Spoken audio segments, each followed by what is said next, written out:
National Food Security Council reassures Nigerians of adequate food supply. The challenge has been come up with how we can intervene so that farmers, fishermen, and those in the animal husbandry can resume economic activity.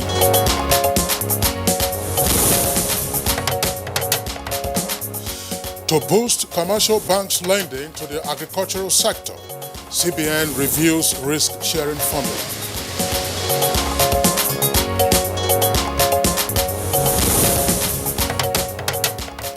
Organized labor unions threaten strike action over increase of price of PMS and electricity tariff.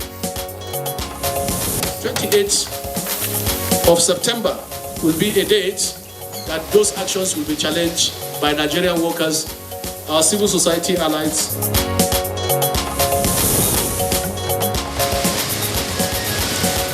And on Good Morning Nigeria today, we shall discuss the new Police Act 2020.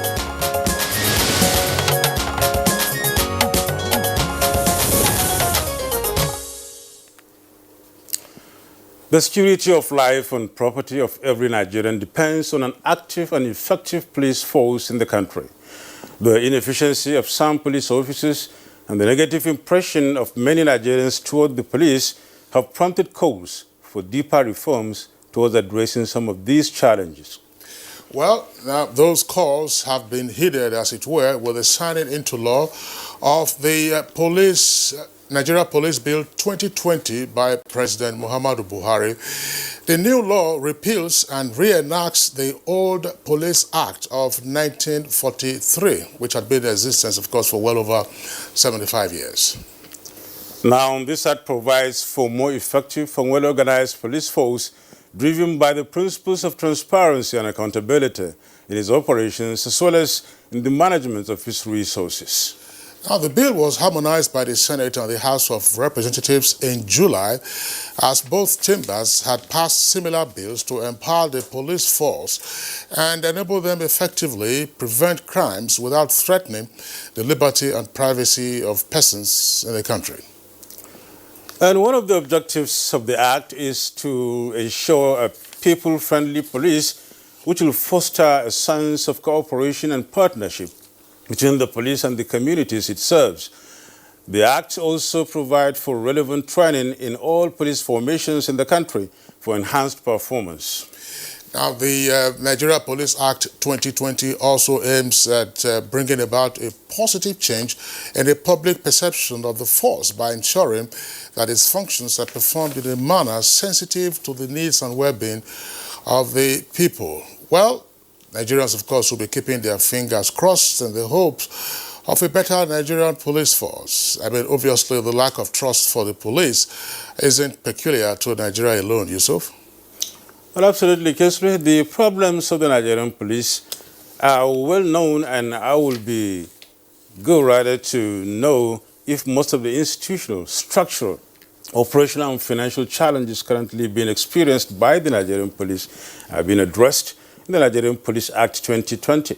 Moreover, what impact will this act have in addressing the current security situation in the country? Very pertinent questions you have raised there, Yusuf. Is it a new dawn for the Nigeria police, and also is it a new dawn for effective policing of the country and therefore enhancement of our overall security?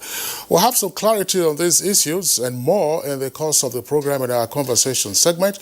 And it's on that note we'd like to welcome you to the midweek edition of Good Morning Nigeria. As always, we're reaching you live on the network service of the Nigerian Television Authority. I'm Kingsley Osadolo.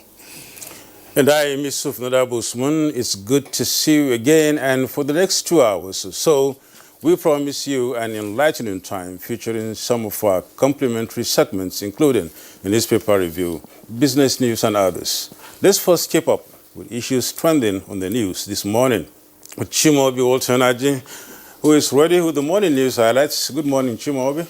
Hello, good morning, Yusuf and Kingsley. It's good to be here this morning. Good morning, Nigeria, and here is the morning news. President Muhammadu Buhari says if the United Nations cannot mobilize the world to marshal out a truly effective and inclusive response to the coronavirus pandemic, it would it would have failed in its core mission of giving direction and solution to the yearnings of the international community.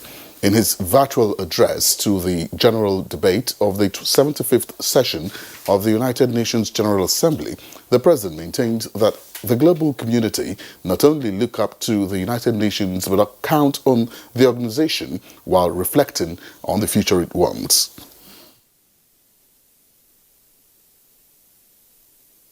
The global aspiration to recover from the impact of coronavirus pandemic will not be fully met without addressing existing structures that make it more difficult for countries to generate and retain their financial resources. The pandemic has taught us that our choices matter. As we look to the future, let us make sure we choose wisely. Now, the National Food Security Council is reassuring Nigerians that the nation will not experience any food crisis in spite of the devastating impact of the recent flooding in parts of the country on agriculture. Now, Vice Chairman of the Council and Governor of Kebbi State, Abubakar Atiku Bagudu, gave the assurance while briefing newsmen after the 5th technical meeting of the Council members in the State House. Is there going to be a food crisis? No. By God's grace, there will be none. The flooding is devastating. But Mr. President has been working, as you can evidently see from last week to today. We are having another meeting because that's what bothers Mr. Prices started dropping at the local markets. Those that have existing store will not lose money and drop the price for you. They will wait until they exhaust the stock or there is a lot of this produce in the market. Then they will be forced to drop the prices. Now, the Secretary General of the African Continental Free Trade Area Agreements, Wamkele Mene, has called on Nigeria to accelerate the ratification of the treaty as other countries look up to it for leadership. It was speaking when he visited the leadership of the Senate. So when I say, distinguished senators, that we are hoping and looking forward to Nigeria's leadership, it is because all of these visions that we expressed in the Lagos Plan of Action, in the Abuja Treaty, started here.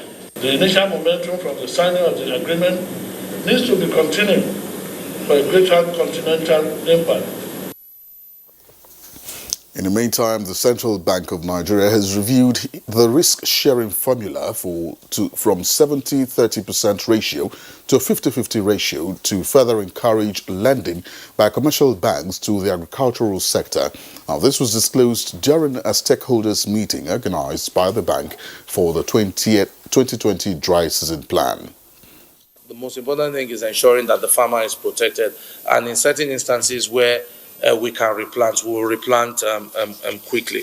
The three key commodities we're focused on in this dry season. We're focused on rice, we're focused on maize, and we're focused on tomato. I've said before you ask for disbursement of funds, be sure that you have all your documentations right. Now, organized labor unions have given the federal government up to 28th of September 2020 to reverse the increase of the price of PMS and electricity tariff or face industrial action. Now, this was the stand taken at the end of the National Executive Council meeting of the unions held in Abuja. Action proposed by the Central Working Committee is hereby endorsed by the NEC that 28th of September will be a date that those actions will be challenged by Nigerian workers, our civil society allies, and also other labor centers. In the meantime, the federal government has reassured Nigerians that the National Water Resources Bill 2020, currently making its way through the National Assembly, when passed into law, will enhance the Nigeria water sector in line with the global best practices. Now, these were the submissions of the Information and Culture Minister Lai Mohammed and his water resources counterpart Suleiman Adamu at a media briefing in Abuja.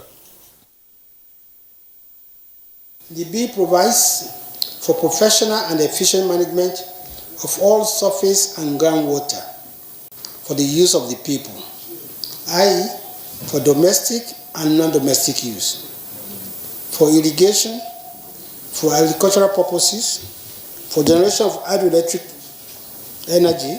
The whole idea behind this bill, when all the major stakeholders of the world and following Nigeria's adoption of the concept of integrated water resources management.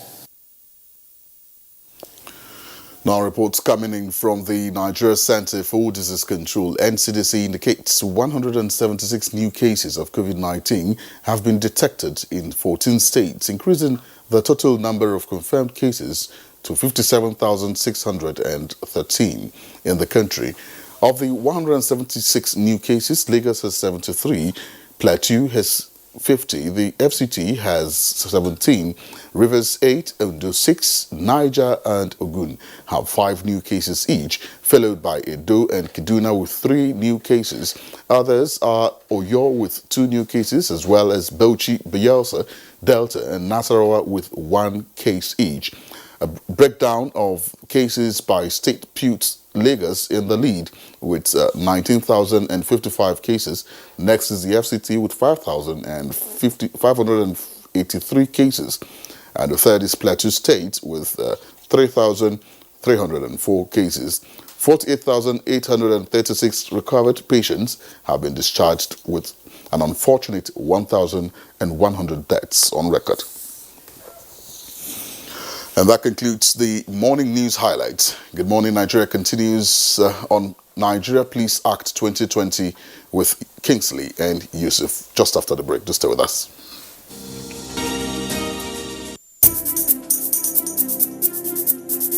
As a strong immune system increases the chances of victims surviving COVID-19, a corruption-free society creates opportunities for citizens to thrive and prosper. Build your immunity. Stop corruption now. Report all acts of corruption to ICPC on this toll-free number 0800 2255 4272. This message is brought to you by ICPC and NTA. Son, being good at something requires strength. It requires putting in more. That's why the new improved Bonvita is packed with vitality and a richer, creamier taste. Yes, that's the painful effect of what corruption costs you. But what does corruption cost us all? Watch Bad Guys on NTA Network, 6 p.m. to 6:30 p.m. every Wednesday from the Akin Fadeyi Foundation. Bad Guys. Who are the bad guys? Join us.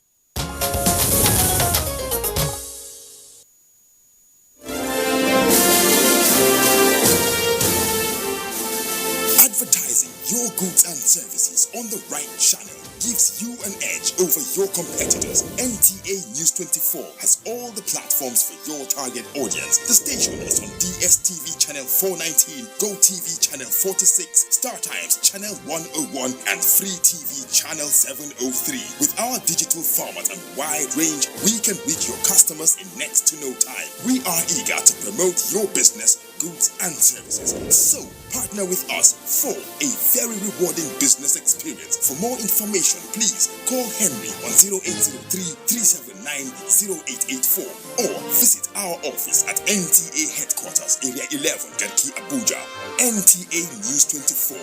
News and more news.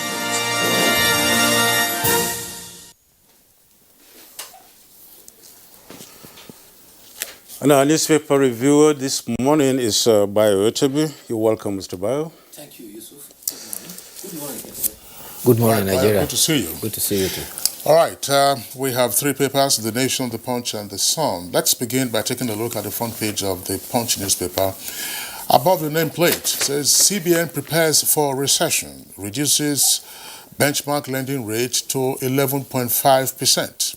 CBN prepares for recession, reduces benchmark lending rate to 11.5%.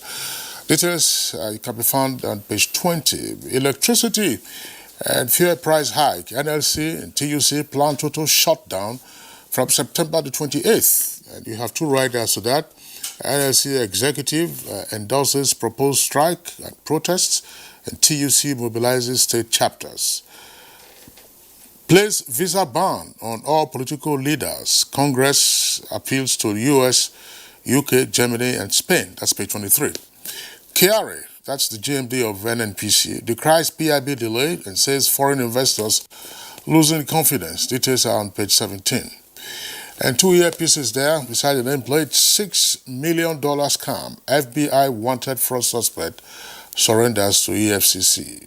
Let's build Edo together. Obaseki tells Oshomole and Isaiah Yamu. Now, the next story comes with a kicker: Water Resources Bill. Afenifere, Ohaneze, and others tackled government as federal government says critics ill-informed. You have details of that story on page 2. There are two riders to that. It's been opposed by those who have access to media, that's according to a minister. And 8th Senate rejected proposed law. We will kill it again, vows Aberibe. Aberibe is in the Senate. The composite photographs on the front page there show tributes as Army Commander Bako, killed by Boko Haram, is buried.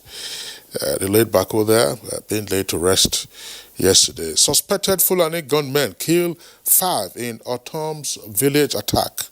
Page 7. Ganduje in Villa briefs Buhari on Kano blasphemy saga. That's page 10. Atiku and family not under U.S. surveillance, says aid. That's page 13. Jonathan, Lawan, Wajabiamila, and others in Zaria mourn Emir. That's page 10. Man, age 60, arrested for allegedly raping 5-year-old girl in Bauchi. Zamfara, Mesu Yari, alleges ex-governor diverted 37 billion naira. Page 7. Yusuf. And on the Nation newspaper, we have floods threaten 60 billion naira Niger Sugar Company. That's on page 5. Of course, still we have MPC cuts interest rates to 11.5%. Cheaper credit that's coming, at least for businessmen. That comes up on page 5.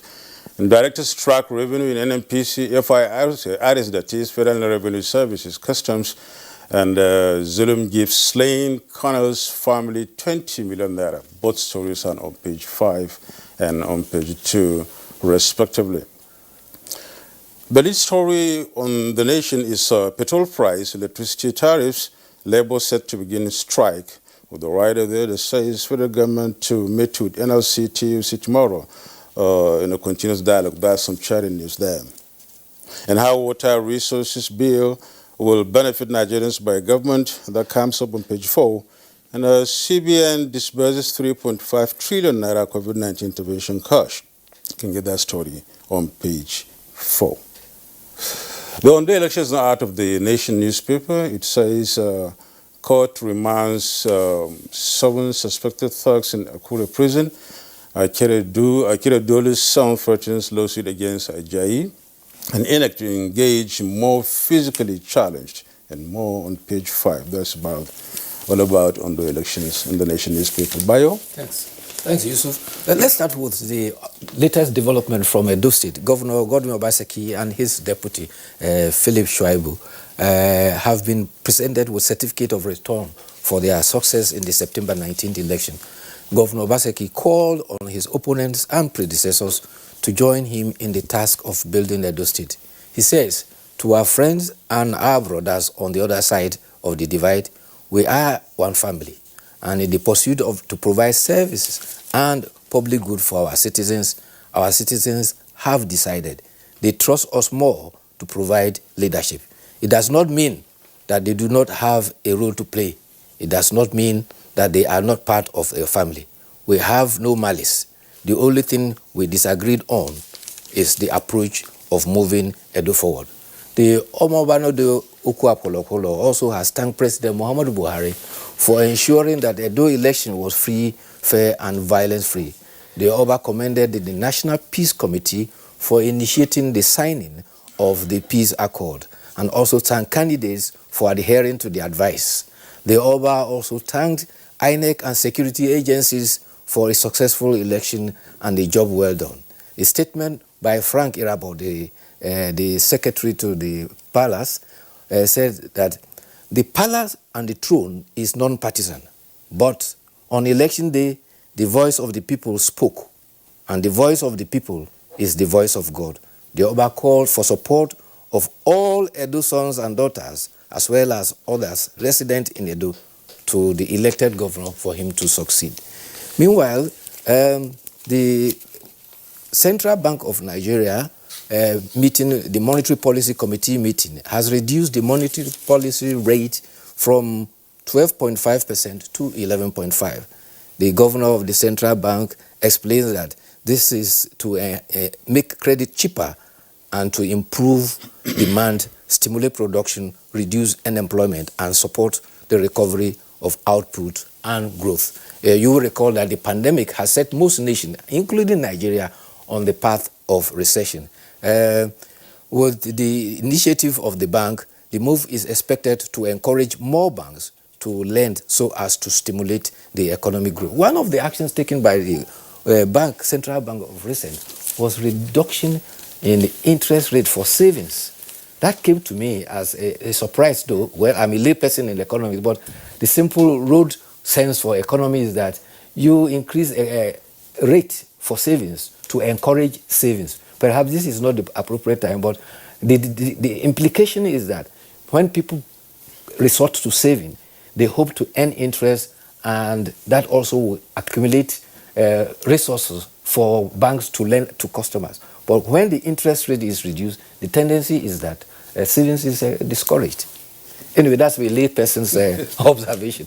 On the COVID-19 war front, yesterday we had 176 new cases in 14 states. We've been beginning to bend the curve. Lagos had the highest of 73, followed by Plateau that shot to become the epicenter. Plateau had 50.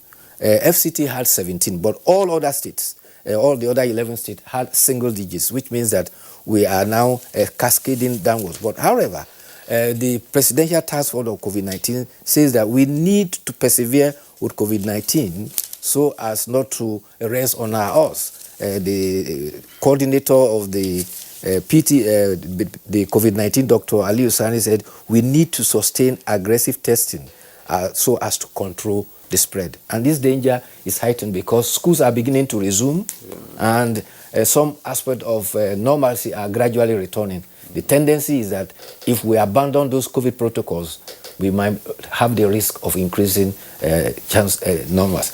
In Europe already, there are fears of second lockdown coming up because there's a tendency for increases. And that is almost obvious because winter is gradually setting in.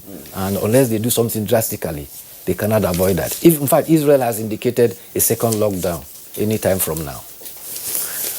In the area of valor, for the military, we often say that criminality, the penalty is death. But for valor, the honor is always the benefit of it. And this came when the governor of Borno State, Professor Wagana Zulum, announced a donation of a house and a cash sum of 20 million naira to the family of Colonel Dahiru Chiromabako.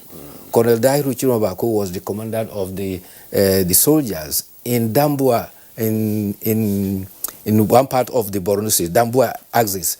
Governor Zulum said that he observed that under the command of Colonel Bako, Dambua was never defeated. And unfortunately, he was ambushed on Sunday while he was moving his troop. He sustained serious injuries and died in the hospital on Monday morning. And Governor Zulum said that, I am reliably informed that late Colonel did not have a house of his own. Governor Zulum said that Borno State government will build a befitting house for the family he left behind. For the welfare of his family, Borno State government will provide 20 million naira to support his immediate family. The governor said that he also been informed that the Army High Command has provided scholarship for his children.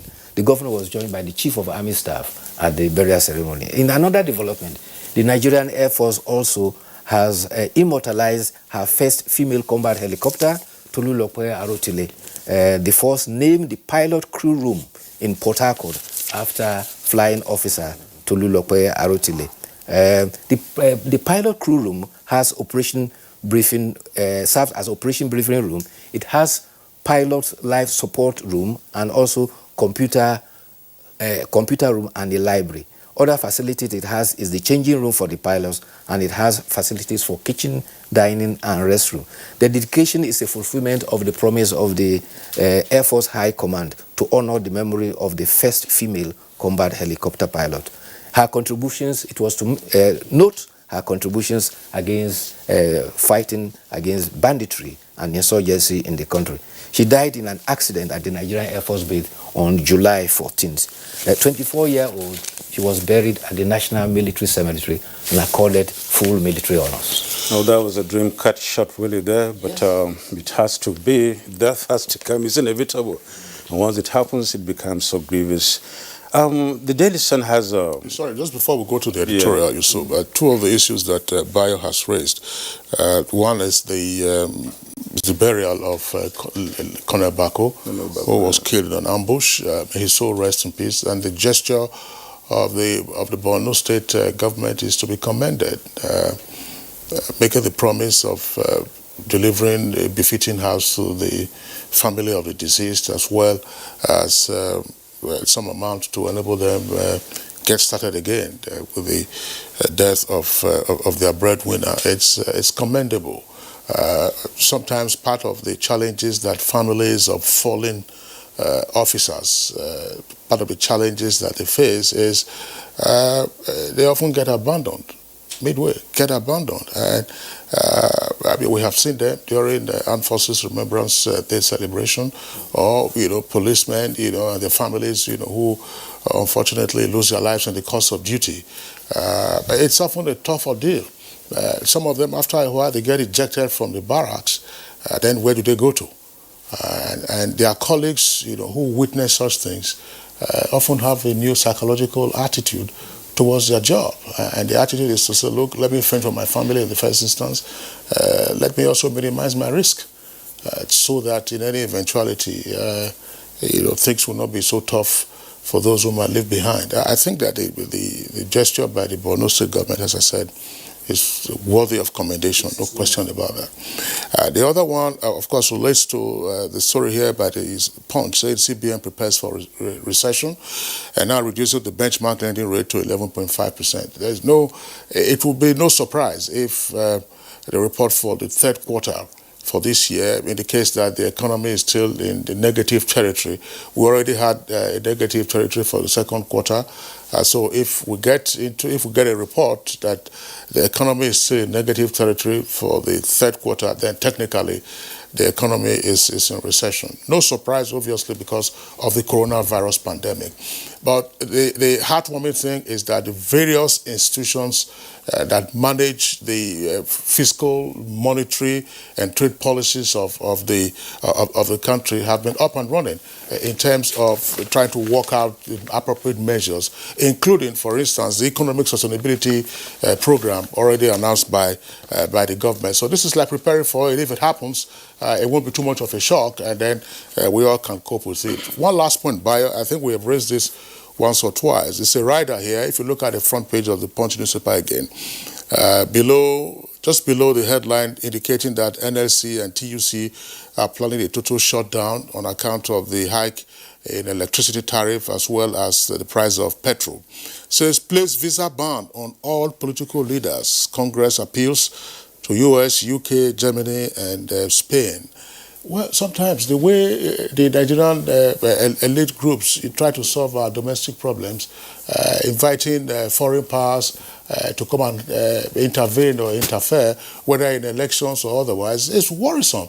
You just have to ask yourself, in the Second Republic, did you have this kind of cause for persons, for countries to place visa bans on prominent Nigerians or otherwise? Sometimes it reveals the level of our degeneracy in the way we have managed some of these things. Well, I mean, I know that there could be contrary opinions with regard to all of this, considering, of course, the fact that you also have some measure of, some persons will say, recalcitrance on the part of some political actors. But having to run outside at all times, having to run outside and calling for external help is worrisome. Yeah, I think it is a serve mentality. Servant I remain mentality. If not, outer directedness. You all tend to think that the colonial master is still there to come and lord it over you. It's ridiculous. Yes, there are challenges. Yes, it behoves us now as a sovereign nation to solve our problems here and there. They can only lend and support and help. But to always call as if you have a senior prefect waiting somewhere there to come and lord it over us is ridiculous. But talking about the idea of rewarding our gallant soldiers, like you pointed out, this is very invigorating, and it was very cheerful news for those who have put their lives in line in support and fighting to defend our nation. I think it should go across all the services. Such examples, state governors, the armed forces, the police, and other security agencies should be able to put such things in place so that it will actually motivate their officers and men who are serving the nation. The editorial is about rape. Yeah, at least... do we have time for that? Well, I don't think we do have time for that. Let's get down to other businesses of the morning and see what happens really, Kingsley. All right, so Bayo, of course, we've often discussed rape on Good Morning Nigeria and the need to ramp it up. I don't know what the perspective is from Kaduna, where castration is not being prescribed as a sanction for rapists. I'm sure there will be other times that we'll have to delve into that. Bayo, thanks a lot for being around. Thank you too. See you again tomorrow. All right, it's Good Morning Nigeria. We're live on NTA's network service. We're taking a short break now. When we return, we'll be dealing with the new Police Act 2020, which has replaced the pre-existing Police Act that had been in force for over 75 years.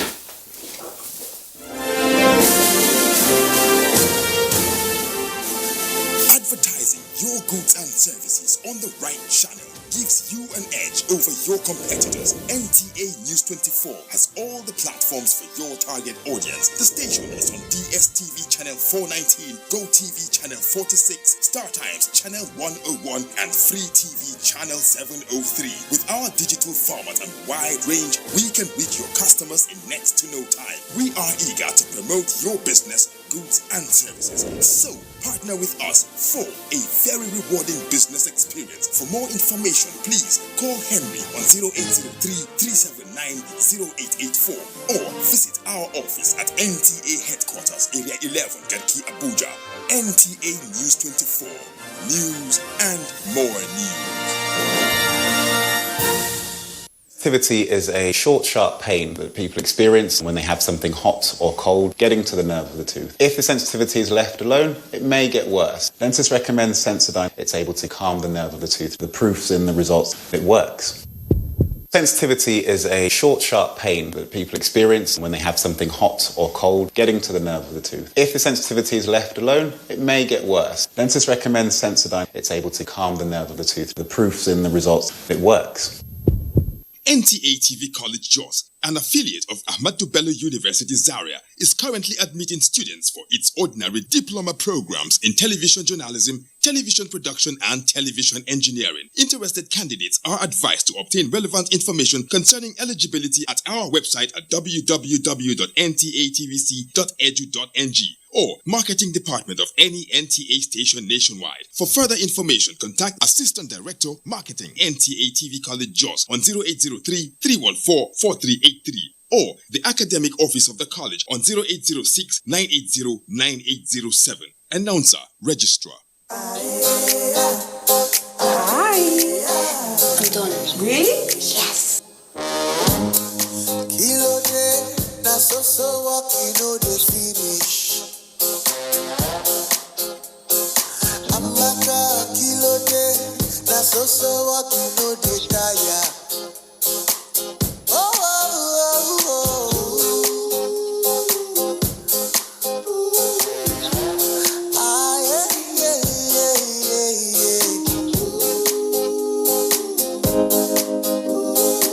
There's an easier way to get more data. Get more out of life with the new Airtel data plans. Dial *141# now.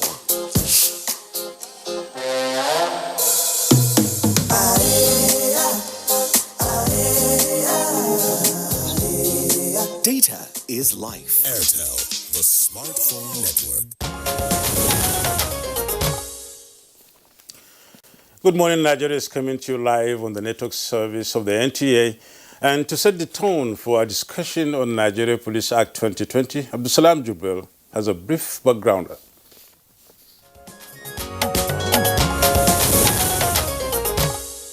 Nigeria has been grappling with a myriad of security challenges across the country. Some of these challenges include banditry, insurgency, armed robbery, kidnappings, and abductions, among others. With President Muhammadu Buhari's assent to the Nigerian Police Bill 2020, it is hoped that many of these challenges will be mitigated. The Nigerian Police Act 2020 repeals the Police Act 2004 and provides for a more effective and well-organized police force driven by the principles of transparency and accountability in its operations and management of its resources. The Act establishes an appropriate funding framework for the police in line with what is obtainable in other federal government key institutions and enhances professionalism in the force through increased training opportunities. Sponsors of the bill maintain that the Act would promote intense security in states across the country, provide a framework for the Nigerian Police Service, ensure cooperation and partnership between the police and communities in maintaining peace and combating security in Nigeria. They also insist that the Act will address the challenges of structuring, appointments, promotions, discipline, postings, living conditions, pensions, and retirement benefits of the Nigerian police force. While the Act is all-encompassing and has been commended by Nigerians, will it be a morale booster for the Nigerian police force? Also, how effective will the Act be towards mitigating the security challenges across the country? Guest on Good Morning Nigeria will provide answers shortly.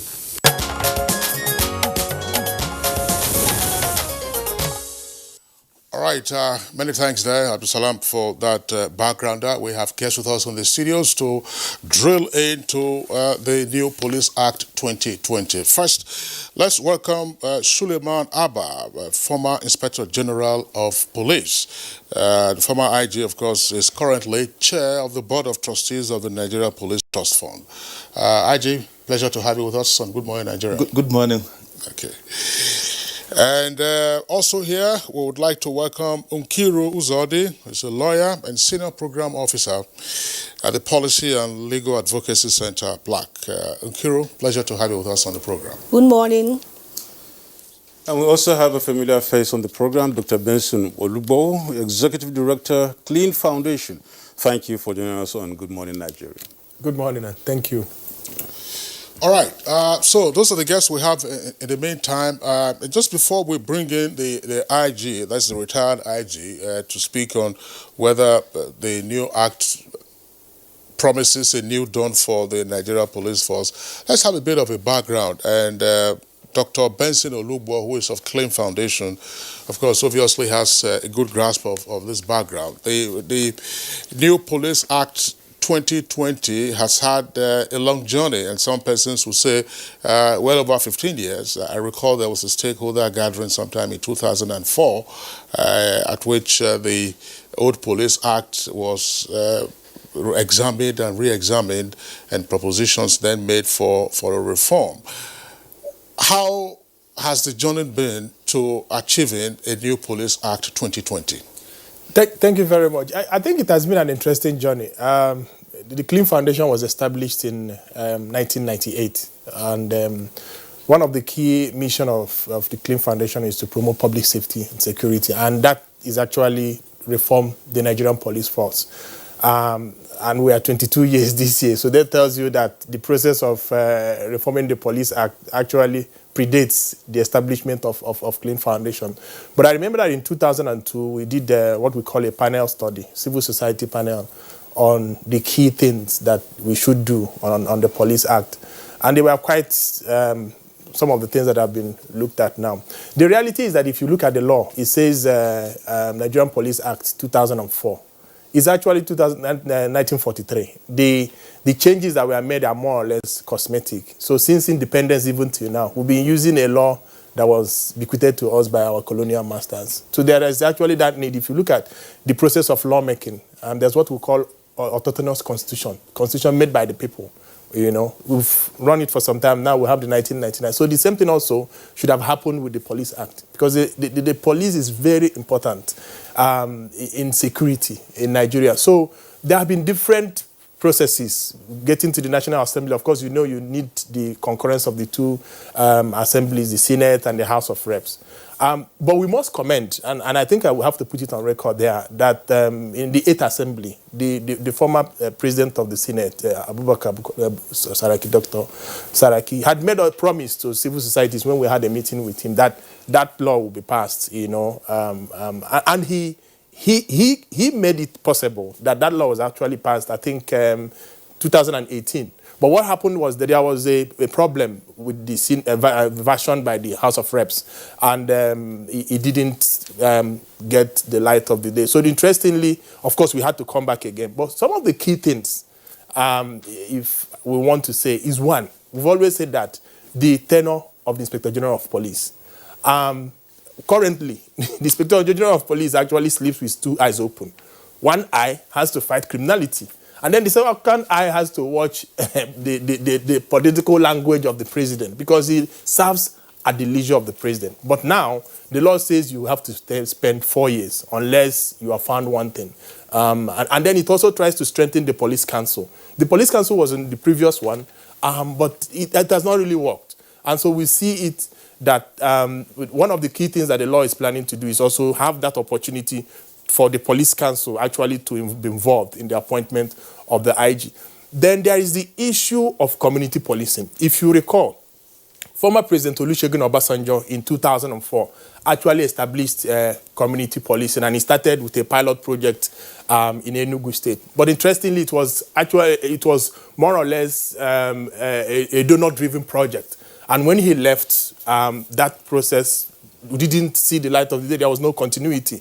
And there have been other IGs who have tried it. But this is the first time that it's actually in a law, which means now that there is legal backing for it.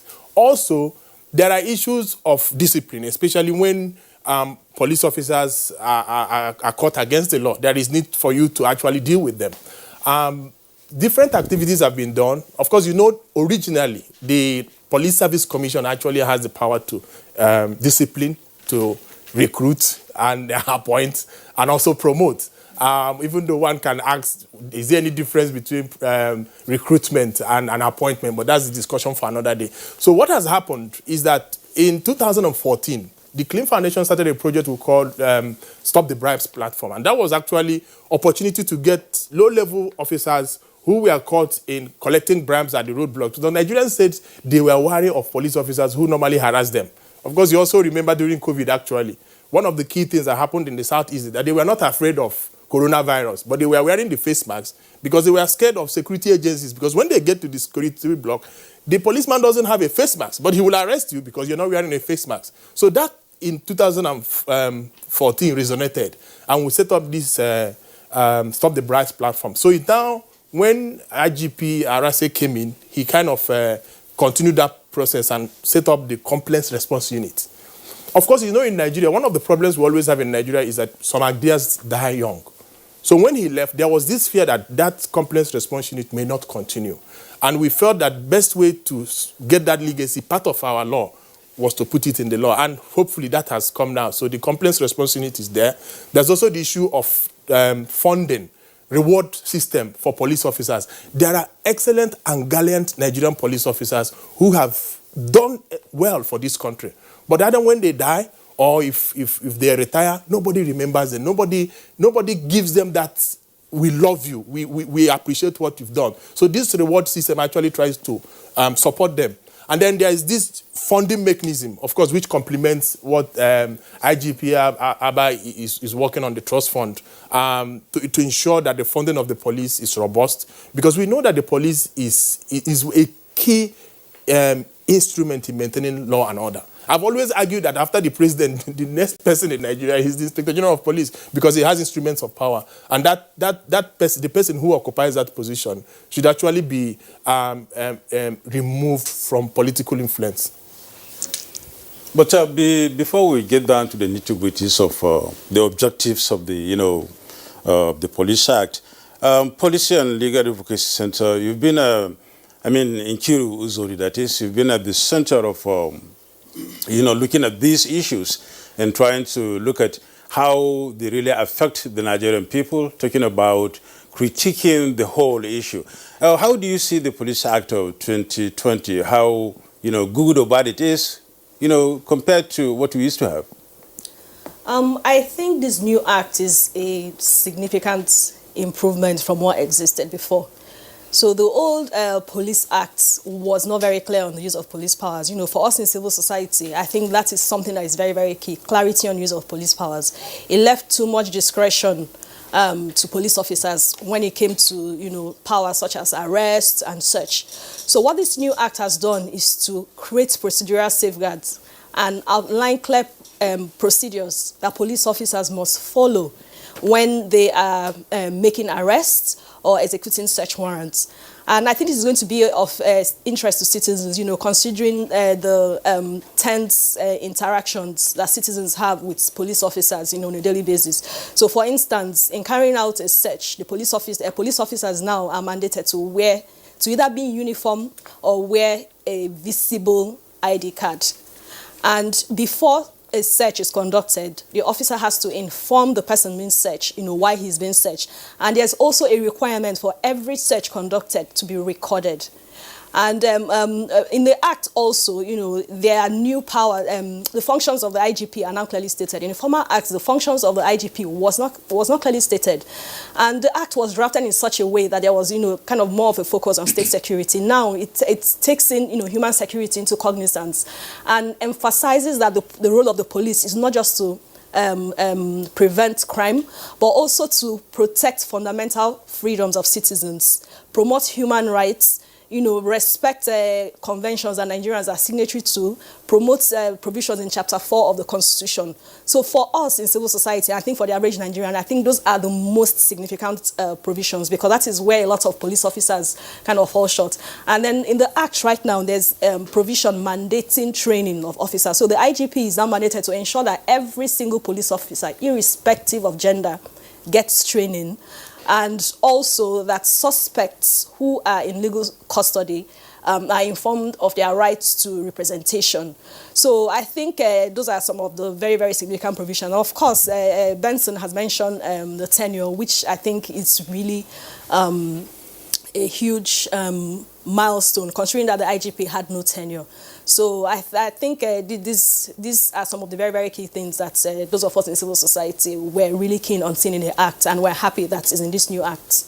But really, in Kiru, the search and warrant thing has not been so much explained in the Act or in the bill, I must say, given the fact that the Act does not really now specify in detail the facts of searching somebody who is supposed to be searched or arresting somebody who is supposed to be arrested. The warrants are not so much detail there. And what can you say about the search and warrant, portion or section of that very Act, or this very Act of 2020 Police Act? Actually, the search provisions they're actually detailed. In the previous acts, I don't think there were any details on procedure. And the Act also incorporated provisions from the Administration of Criminal Justice Act. So what it has done is it has harmonized the two provisions, because there are provisions in the ACJA that, talk about police powers. So it incorporated some of those provisions. So I'm going to give you an example, for instance, and it even improved on some of them. In the ACJA, for instance, there's a provision on examination of arrested suspects. And it has very a generic clause. But now this new Police Act goes further to say, before a suspect who is in custody is being examined, these are the steps that must be followed. The same thing with the search. It's actually more detailed. There is no other provision aside from this new Police Act that has detailed provision on search. And even then, it still gives some leverage to the police officer to use some form of discretion. There has to be a balance between discretionary powers and procedure. But the good thing is, when the procedures are imputed in a law, what it does is that it gives a basis for judicial review should the conduct be called into question. So it still gives the police powers to, act based on reasonable suspicion. But that reasonable suspicion has to be based on objective facts. So unlike the previous acts, which just says, the police has discretion to do A, B, C, or D. So now there are certain provisions that are outlined and saying these are the these are the procedures you must follow. And like I mentioned, every search has to now be documented. And I think, in addition to that, it's also incorporated provision of the Act that requires the IGP to send to send reports to the Police Service Commission and to the AGF. Even police stations now are required to send every month to the magistrates record of arrests undertaken by police officers in that station. So I think they're actually more detailed than what exists. But like I said, it still gives room for police officers to exercise a level of discretion in the exercise of their duties. All right. Thank you very much, Nkiru Uzodi, for your responses. Well, you used the word ACJA several times, ACJA, so that our viewers would know precisely what we're talking about. Administration of Criminal Justice Act. That's what ACJA stands for. Let's bring in our former Inspector General of Police, Suleiman Abba. Nigeria Police Act 2020 repeals and reenacts the previous act that was 77 years old. So, we have a new police force, true or false? No, and yes. No, because the Nigeria police is the same.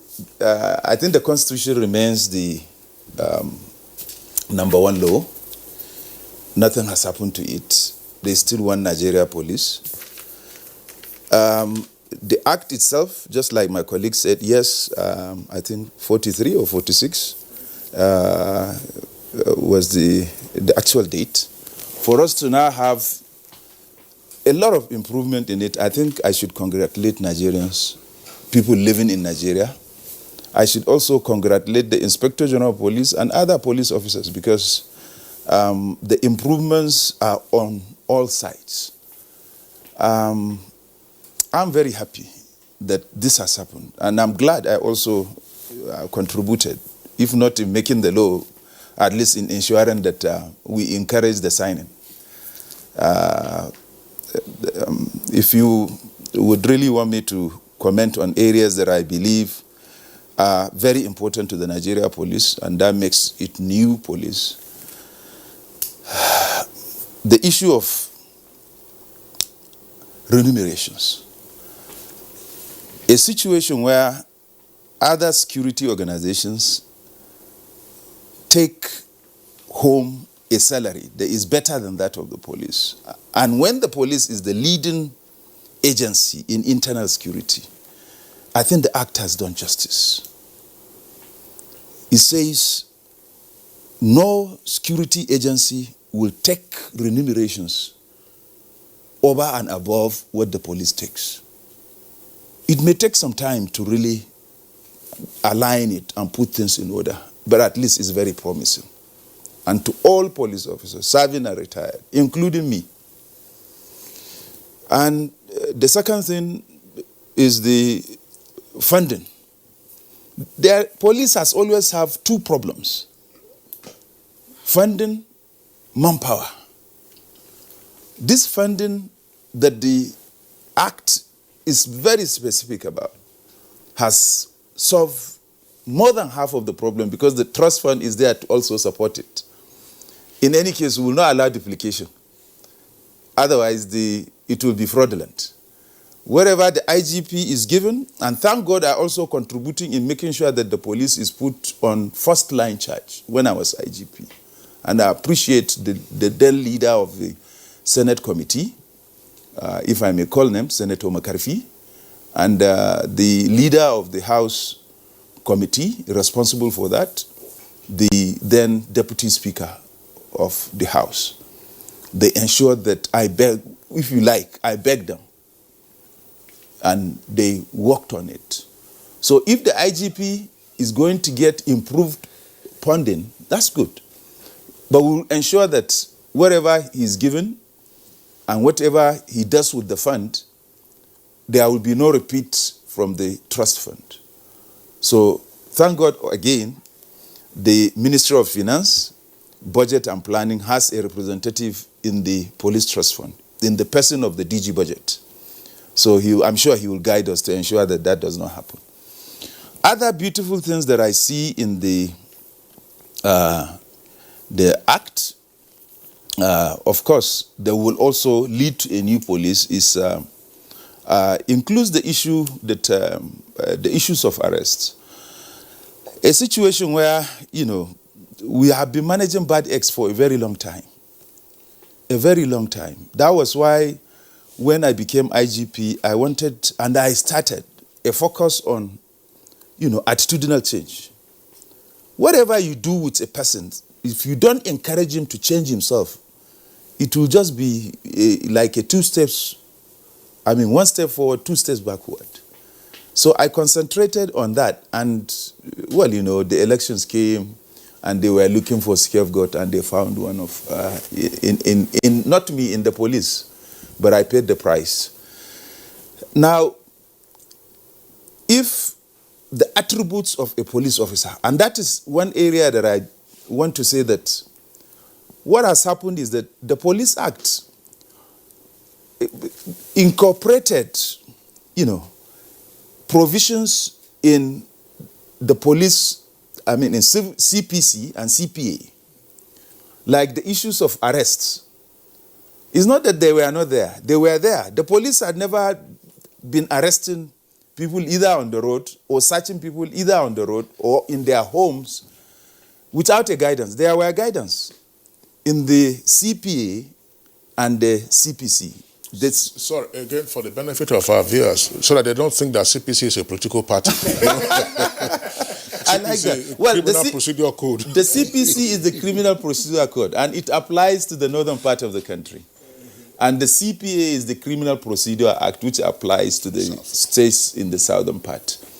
Why the differences, of course, I think had to do with the cultural background, if you like. I think it's not a day for it. So there were many things that were guiding the policeman in his actions, including the police regulations. Now, in police regulations, you can see a beautiful thing there, the attributes of a police officer. Now, these are attributes that guide a police officer from allowing sentiments, whether of tribe, of religion, of background, and so on, from affecting his investigations, even the arrests, even the search, and so on. So the Act has now, collected all this and put them in one place. I must congratulate the President for assenting to this Act. Yeah, truly speaking, you've made some valid points there.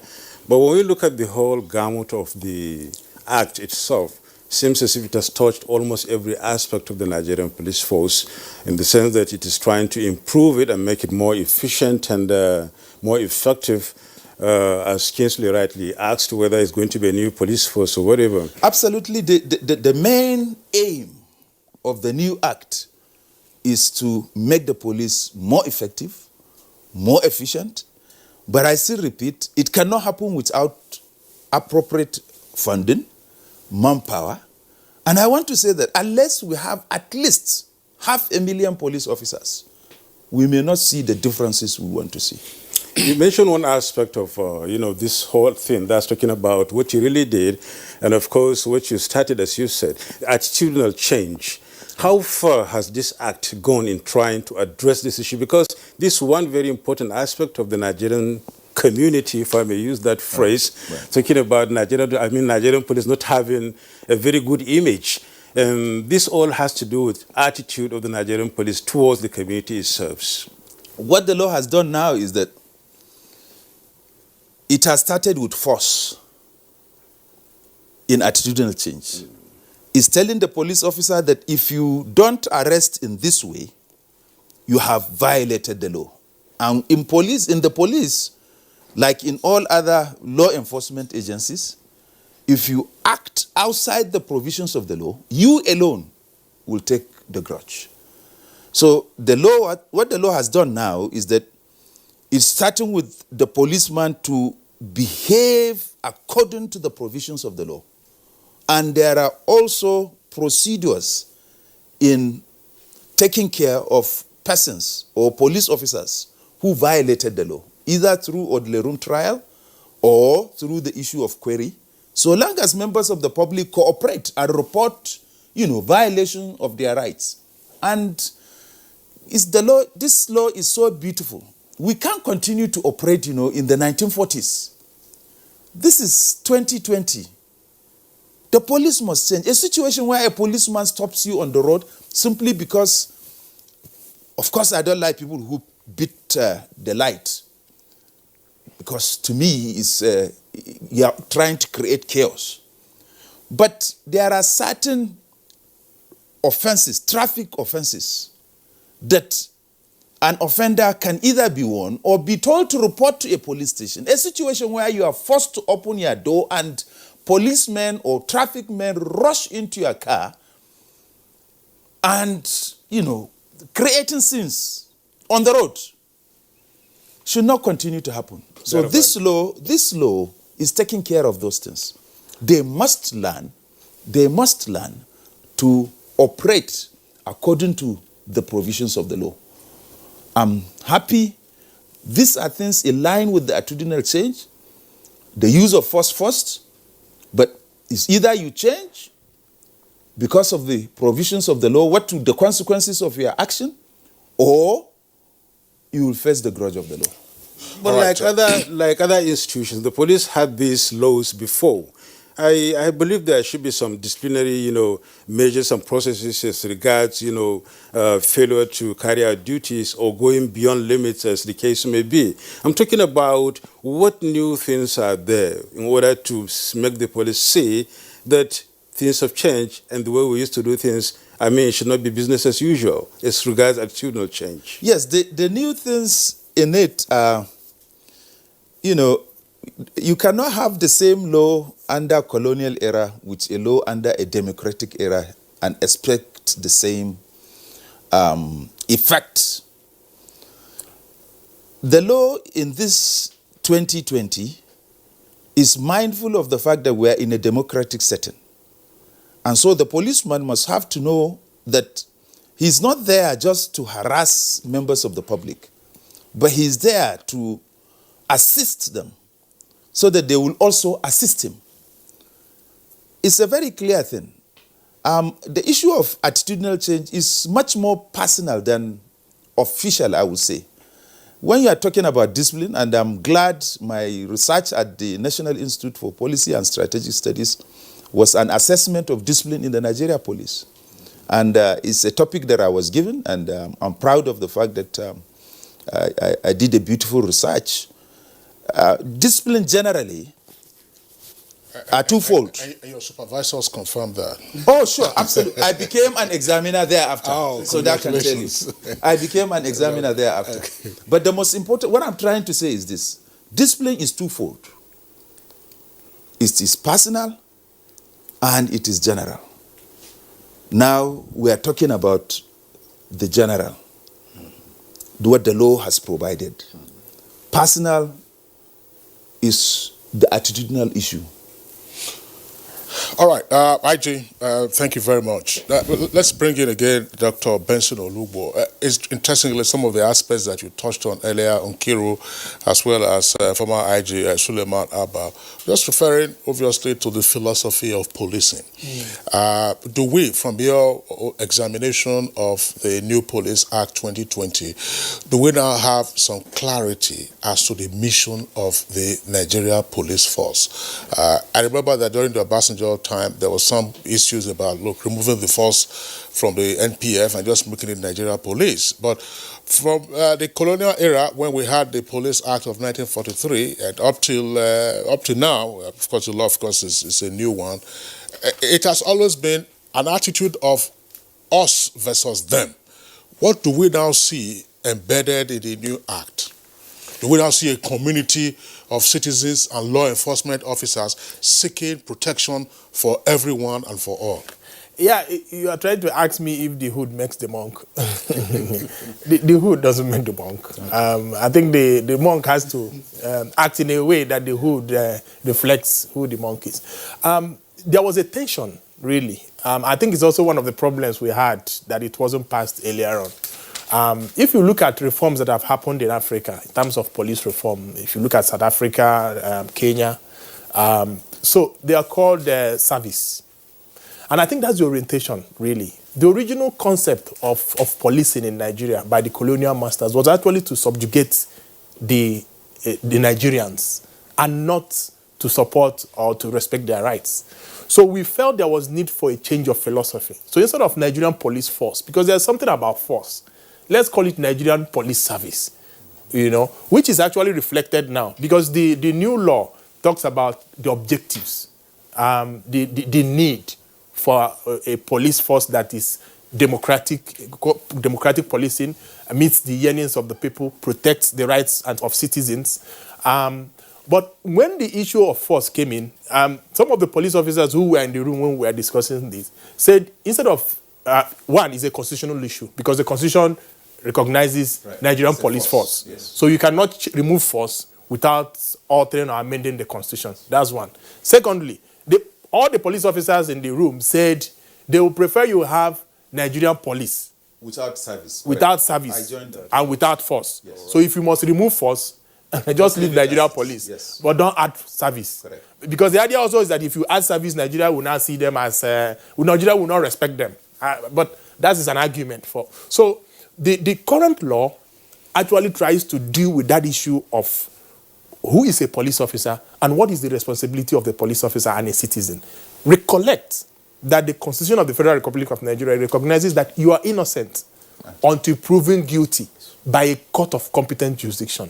Unfortunately, the policing we have in Nigeria is that you are guilty when you are arrested, and then you have to prove that you are innocent, which is kind of a philosophical issue that actually needs to go through changes, So attitudinal changes needs to happen, and that is why there is a need for training and retraining of police officers.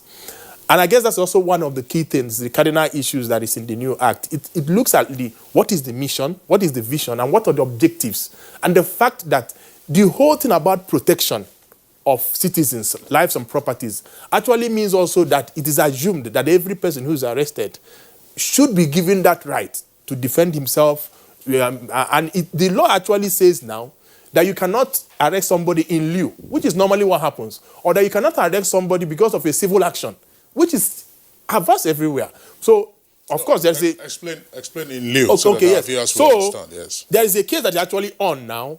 The police went to arrest somebody, and unfortunately, the person wasn't there. They picked up the girlfriend, and the girlfriend, unfortunately, has died. So there's a petition that is going on. So the law says you cannot do that. If you go to somebody's house, the arrest warrant says A, and A is not there, you cannot pick B, C, or D. This is normally what happens in Nigeria. If you go to somebody's house, the person is not there. You pick the wife, you pick the family, you pick somebody else in order to lure the person to come. So the law is saying you cannot do that.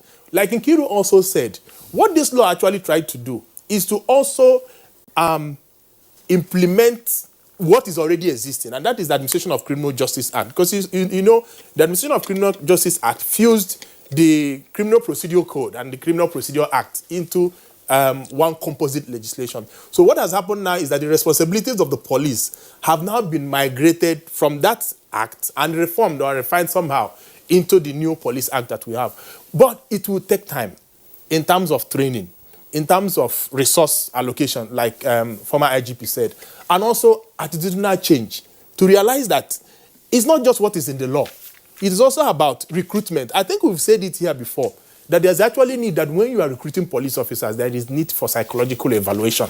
And subsequently also, we believe from the researches we have done that there is need to also continue psychological evaluation, because people who enter the police sometimes are stressed out.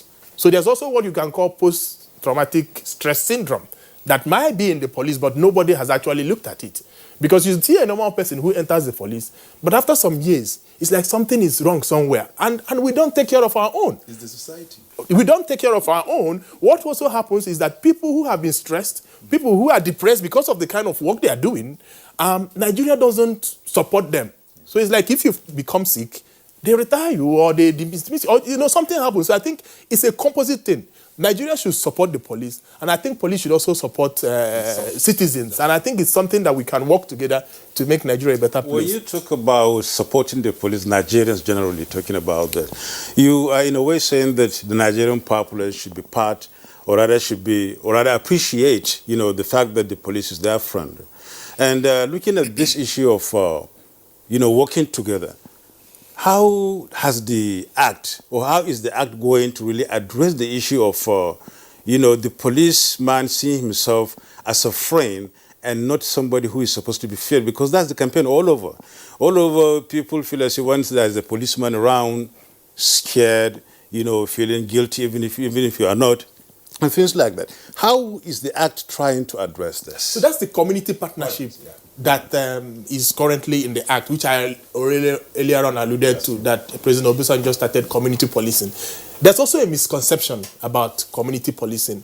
It's not state police. State police is a discussion for another day. Yeah. What it actually tries to tell us is that the community actually, in the original policing, is the community that is the police. And the police is the community. Because effective policing cannot take place without intelligence gathering. And who gathers intelligence is the community. When a policeman enters a community, he looks for the gatekeepers. He looks for the people who understands the terrain, the dynamics and all those things. So that's one of the key things that the Act is trying to do, to bring up this concept of community policing, community partnership, where the community is part of provision of policing, where the police partners with the community in terms of provision. And it also stretches now to this issue of recruiting inspectors, from the locals, where of course they understand the language of the people and all those things. So I think it's a step in the right direction. It's a step in the right direction, but also of course every solution brings its own problem. The problem that it's trying to bring now is that people are misplacing community policing with state police. Or even an independent policing. An independent policing. And then the second issue, before I keep quiet, is that the... You don't have to keep quiet. Anyway. Okay. The second issue is that the Police Service Commission is not happy with some aspects of this law for obvious reasons. Because the Police Service Commission, if you recollect, the Act is embedded in the Constitution. So somehow, it forms part of the Constitution. So now, the IG has the power to recruit some constables under the new law.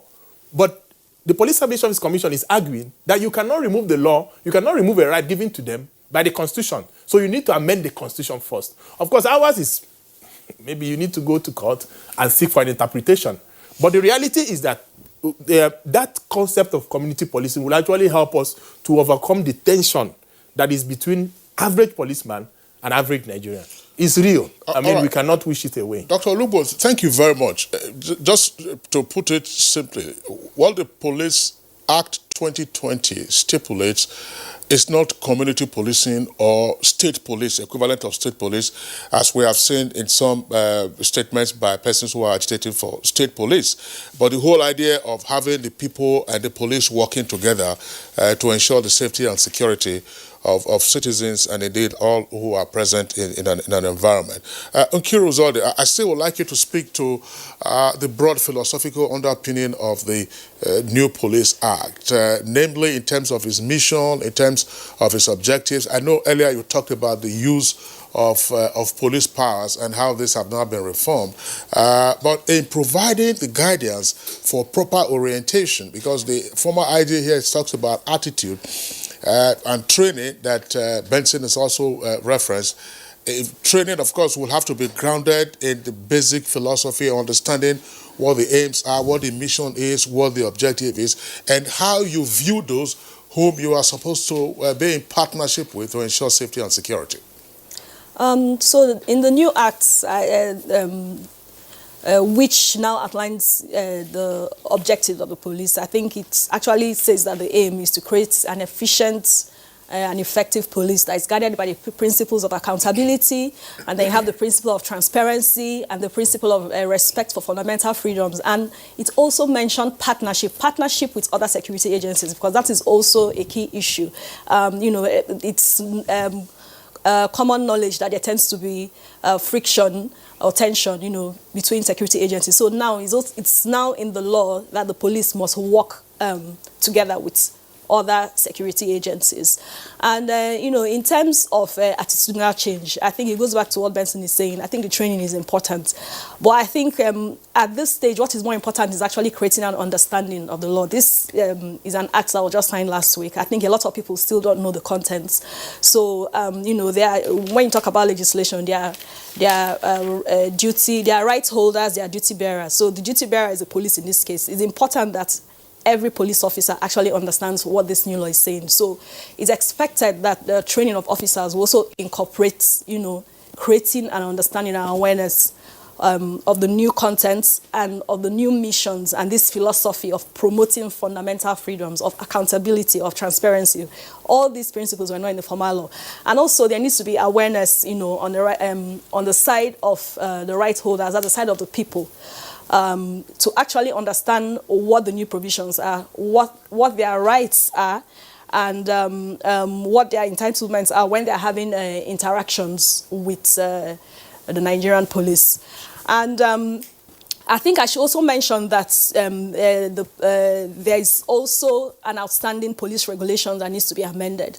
So I think that will also go a long way, in contributing to attitudinal change. The Act doesn't contain all the details of policing. So there's an accompanying regulations which was originally, crafted in 1968. So this new act, what it has done is that it's going to trigger a consequential review. It has now said that the minister and the IGP should review the regulations. Before, there was no provision mandating a review of the regulations. It was it was not very clear. But it's now clear, and it has said that the IGP and the Ministry of Police Affairs should do that regularly. Even the training contents and durations. The Act mandates a revision of training contents and duration every 5 years. And the review of those regulations are very, very important because that is where you have the more granular and detailed aspects of policing, what happens day to day, and even the internal processes of the Nigerian police.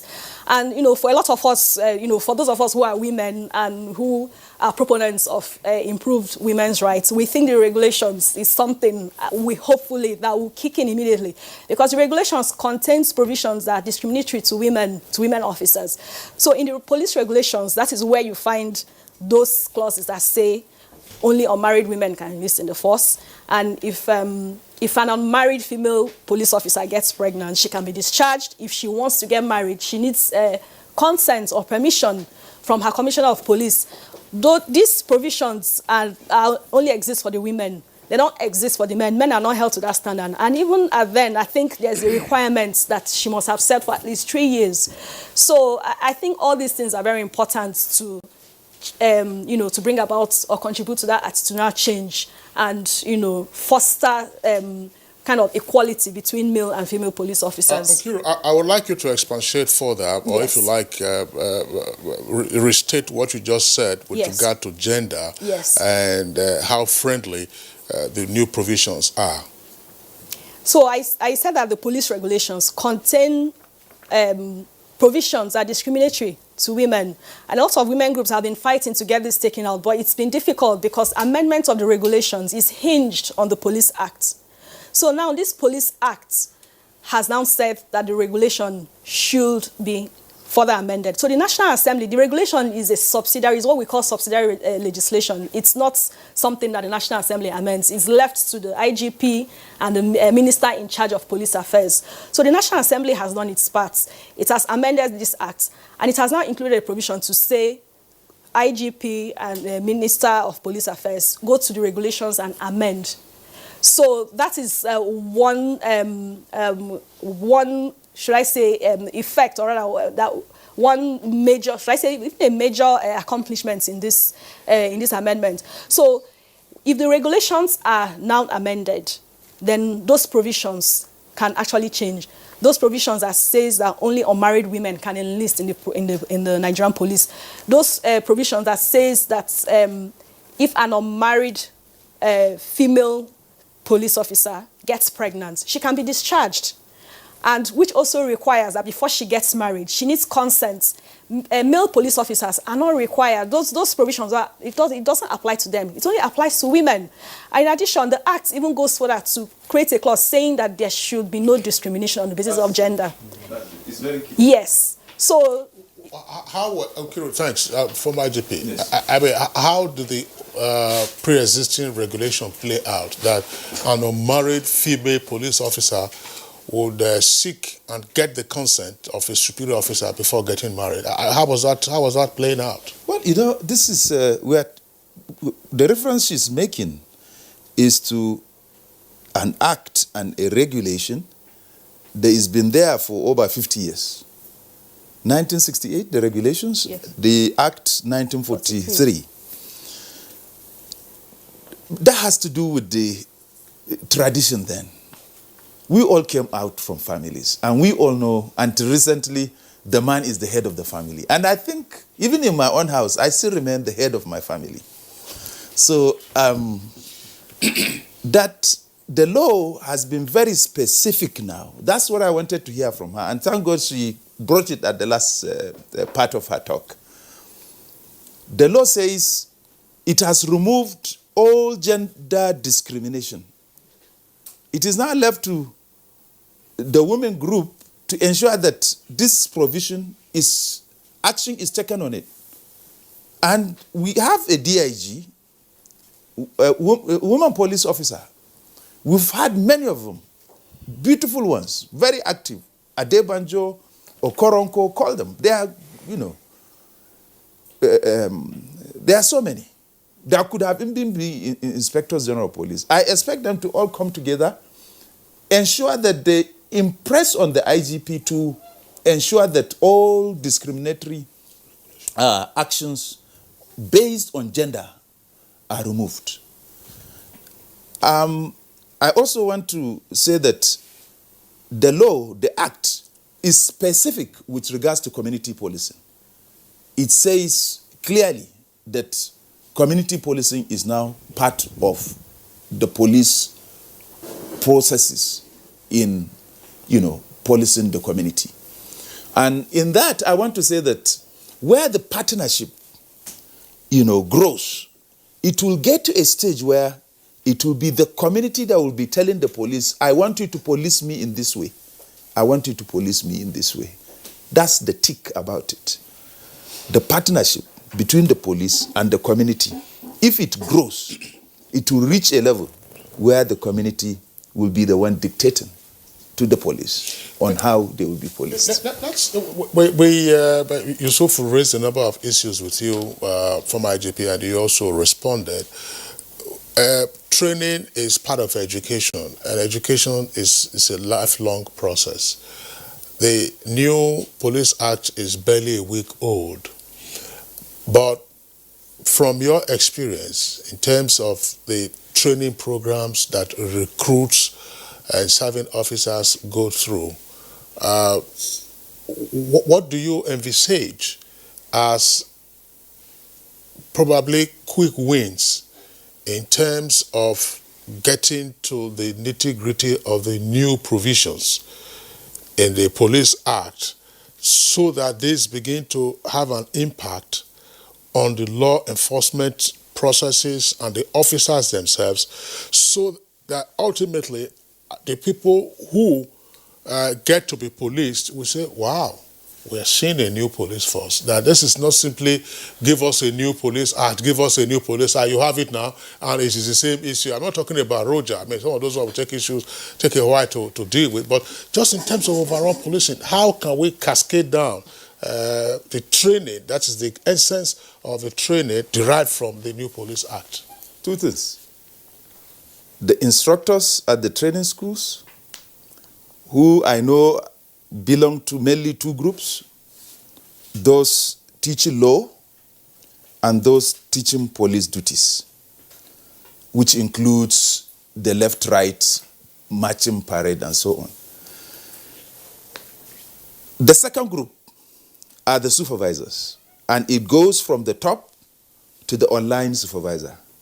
Once these groups do their job properly, with so much ease, police officers will have a full knowledge of the law and they will begin to implement it. People will just see a surprising thing happening. I give you an example, and unfortunately it's a bit, I have to mention myself. When in 1991, there was a problem with the mobile police unit in Abuja, which we call Mopol 21. I was a 2IC in Mopol 20 in Ikeja. And the problem was that the government was moving to Abuja, and it was the only mobile police then. They were guarding so many places, but the boys had become drunkards. So there was the need for a change in leadership. So I was sent from Lagos to bring in the experience we had in Lagos here. One thing I did, just one thing I did, which was supervisionary issue, down the line, from myself, the commander, down to the unit commanders. What I did was simply, I changed the mode of, reporting to work. Instead of coming for 12 hours work, you now come for 24 hours. You come to work in the morning, perform your duty till the following morning. When you return my rifle, go straight to the Mami market and start drinking. Definitely before 6 o'clock, you will sleep. No matter the kind of brain you have, you will sleep. And then the following morning, you come out, pick up the rifle again, go to work. When you are doing the work, there was within a short time, people stopped seeing policemen sleeping on duty. By the way, at that time, they were brought from duty in beautiful, good-looking Unimog. Those beautiful, lorries that can dance even while conveying police officers. We don't see them again. And the effect will always show. Oh, okay. Thank you very much, retired IG. Just one point that you have raised now, and this is all embedded in policing about training. Well, it's a new dawn, we should say, but by mere observation, and the question is going to Benson Olugbo, so that we can derive this from this in terms of even exercising police powers and all that. Sometimes you find that cops on the beat, no matter how restricted that beat is, sometimes they're just ignorant of the law themselves. Yes. So do we now have provisions in the new act that may help deal with that issue, so that when you see an offense being committed in your view, you know how to respond, how to exercise your powers as a law enforcement officer? Yes, actually, one of the key things that is in the law is the Inspector General of Police to develop a policing plan. We've not had that. It's like a strategic plan. We've had it. Yeah, okay. When we were doing the attitudinal change, let me tell you what we did. Yeah, when you said being part of the law. Yeah, it getting it to the law is one thing. Yes. That maybe because I was retired, if I was there, it would have been there. What I did in the attitudinal change, attributes of police officer includes the fact that he should be knowledgeable on all provisions of the law. He should be tactful in his actions and so on. What I did was, I summarized it into a small pocket notebook, including me. All police officers were carrying it. And before you know it, by the time I went on a tour of Kaduna, I said, how many people can memorize the attributes of a police officer without reference to the pocket card? A lot of them raised their hands. And they did. Maybe if that had continued, by now every police officer would memorize the attributes of a police officer, and he would take the challenge of ensuring that he's knowledgeable of the provisions of all laws. Yeah, so thank you, IGP retired, for the work you've done. So like I was saying, the process was started, but it wasn't part of the law. So it was more or less something that was done just to help the situation. Yes. But now it is a law and it has to be obeyed. So that policing plan actually gives you a kind of strategic idea, a strategic plan for the police. This is what we want to do. There is really need for training. And if you also look, even the curriculum that we use to train our police needs to change, because we are in the era of democratic policing. So the police needs to... I think I saw a video recently, maybe you must also have seen it. Some people, they say, in quote, I think there are a lot of doctored videos. But the young man, they were hitting his head with something, And they said they were going for recruitment for police, and people were asking, is it part of the training? So the curriculum has to change. And why should it change? Policing is not about force now. It's not about gathering of intelligence. And technology has made life easier. So most of the things you actually need force and manpower is training and education on hardware that can actually help. Of course, we know what happened, is it in Dubai, where Nigerians committed a crime. Within 2 or 3 hours, they were all rounded up. Cameras got them. Cameras got them. That brings us to the issue of funding. You remember there was a time the government started installing CCTV all over Abuja as a pilot project. I don't know what happened to that. I also remember that the police... They have not been done, but you should know what happened to them. Yeah, and there should actually be an investigation on who was given the contract and what happened. I also remember that the police had substations actually for these cameras, even outside Abuja, I think in Kaduna or some other places. Abuja, Lagos, Port Harcourt, and I think Kaduna. Yes. 4 pilots. Where they could actually be monitoring what is happening, which is basically what happens in advanced countries. Once you enter a country and your passport is signed, they start trailing you. It's normal. Once you leave a car and move into the place, CCTVs will always capture you. So somehow if you do anything untoward, they will just follow the procedure of how you enter the country and pick you up. And that is technology. So there is need for us to start looking at how we can infuse technology with our policing principles. It's no longer about manpower. It's about ensuring that technology drives intelligence gathering. And once we have intelligence gathering, most of the things we use force will actually reduce. Then the other thing also is retraining. Things are changing. Technology is also changing. The pandemic has also shown us that we didn't really need to come here to do this thing. We could have been at the comfort of our homes, and you use technology to beam all of us together, and Nigerians will still see all of us, but we are not here. So I think there is need that's also one of the key things that this law is trying to do, giving the police an opportunity to redefine policing and not just insist of old things. It's a new dawn, but that new dawn will need to ensure that everybody works together to make it happen. It's not just about the law. It's also about the political will for government to support, for the police itself to also know that that change is coming and they need to abide by that change, and also for Nigerians to actually support the Nigerian police force. All right, Dr. Olubo, thank you very much. It's Good Morning Nigeria live on the network service of the Nigerian Television Authority. We're taking a short break now. When we return from the break, we'll, of course, continue with the conversation and also listen into the tweets that have come in from our viewers. A new edition of TV Guide is out, featuring great personalities from all walks of life. Expository interview with a young TV presenter who shows passion on what she does, Morayo Afolabi Brown of TVC. Pick a copy of this compendium of mind-blowing stories and get abreast with issues as regards media convergence, leadership, health, star profiles, star programs, fashion, sports, human angle stories, and lots more. Meet some media professionals within our space who have paid their dues in no small ways. TV Guide, very incisive, very educative and compelling. Grab a copy at the vendor near you or NTA stations nationwide. TV Guide, your indispensable companion.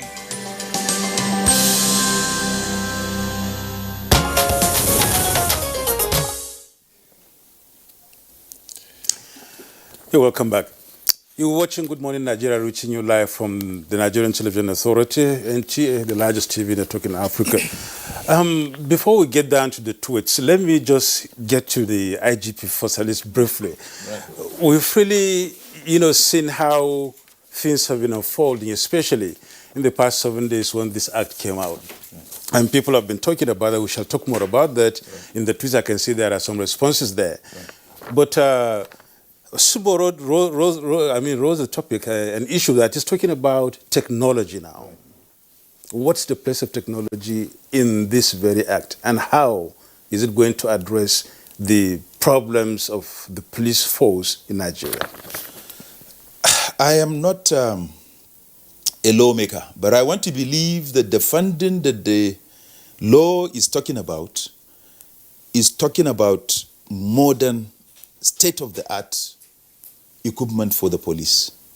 That money is not meant for buying just guns and all that. I'm sure that funding is talking about improving the status of policing in Nigeria, to be on the same level with what we see in other countries of the world. Few policemen doing a lot of work. From the comfort of the control room, a policeman can be able to detect the camera that says, I have just seen a wanted person. And that's the kind of cameras you are seeing being abused, destroyed in Abuja. They are the same type of technology. If, for any reason, any of those cameras sees the eyes of a wanted person, so long as his biodata is documented, believe you me, the control room, that camera will notify the control room with an alarm. And then the nearest police patrol team will be directed to arrest him. Because it has not only seen his face, it has seen the clothes he's wearing, it has seen the direction he's going. So it's just a matter of telling maybe even plainclothes policemen to arrest him. And that's it. That's technology. That's policing, modern policing. Thank you very much. Yusuf. Yeah, I'll just, the aspect of technology is indeed multifaceted. Apart from what is just indicated now, earlier he was citing the example of traffic police officers jumping into the car or a vehicle of a driver who has run the red light. Elsewhere, the traffic lights have their own inbuilt CCTVs. Correct. You don't need to see any police officer. Yes. Once you run the red light, a photograph is taken of your number plate. Yes. It's there, and then of course your number plate also goes into the database, and they know where you are. Yes. So there's no.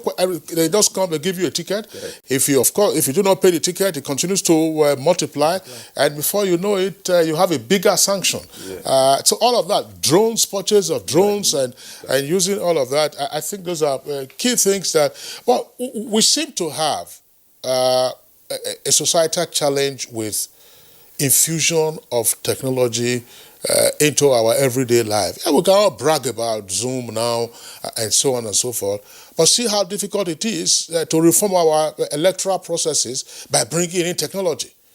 And part of the magic that worked on Saturday in the Edo election was the simultaneous transmission of results and parallel tabulation of votes. That way you can minimize the intervention of persons who may seek to finagle with all of those issues. But I do hope you belong to the police trust fund. So the trust fund should not just be.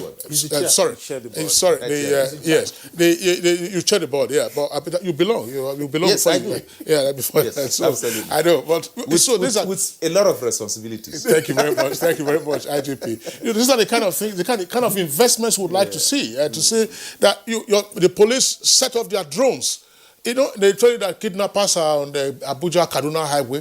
You don't know where they are. They are taking them 5 kilometers or 10 kilometers into the bush. Set up your drones. Your drones will pick them out, and that's it. Yusuf, you said we were going to take some tweets. Or you still have some questions. Really, but certainly you will see a lot of that.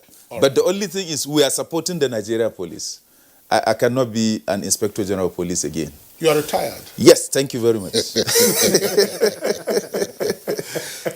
Now let's get down to the tweets now. And then Hassan Sadiq said, "Good morning, Kingsley and Co. With all the features highlighted under the new Police Act 2020, I must say it sounds interesting and welcoming. But I just hope this wouldn't be a case of an old wine in a new bottle." Now, Festus Akimboewa, one of our regulars, tweets, says, "Why the Nigeria Police Act 2020 addresses police funding, professionalism, and takes policing closer to the grassroots, it is silent on the clamor for state police and limiting officers' use of force and disbandment of SARS."